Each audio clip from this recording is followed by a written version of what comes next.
এসো এসো, কখন থেকে অপেক্ষা করছিলাম তোমার জন্য। দেরি করলে এত? সব কাজ গুছিয়ে তবেই না আসবো। ইস রে, আমার মোবাইলটা আনতে ভুলে গেছি। তুমি চাটা দেখো, আমি আসছি। এই সুযোগে চাটা সাবার করে ফেলি। এত সুন্দর চা বানায়, আবার বেশিও দেয় না।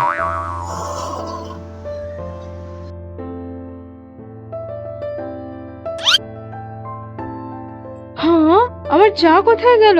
তুমি খেয়েছো নিশ্চয়ই, এমনটা করতে পারলে? আসলে এত সুন্দর চা বানাও, নিজের কাপের চাটুকু শেষ করার পরেও তোমার কাপের দিকে তাকিয়ে থাকি, এই আর কি। তাই বলে সব খাবে? আচ্ছা ঠিক আছে, আমি আর এক কাপ বানিয়ে আনছি। ঠিক আছে, যাও, একটু বেশি করেই বানিও, তোমার জন্য একটা গিফট আছে।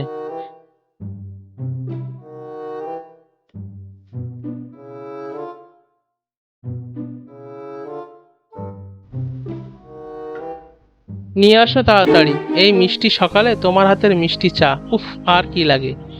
কথা ঘোরালে হবে না, বললে গিফট আছে। কি সেটা দেখাও দেখি। আজ থেকে বারবার আর তোমার চা বানাতে হবে না, এই নাও তোমার গিফট, আমার প্রিয় চাওয়ালির জন্য। আচ্ছা, এই ব্যাপার, যাতে আমি সবসময় চা খেয়ে কিডনি ফেল করাতে পারি, তাই না? পাগল তুমি একটা। হ্যাঁ, তা তো একটু আছি তোমার জন্য পাগল। তা তোমার জন্য এতটুকু করতে পারবো না? এত চা পছন্দ করো তুমি।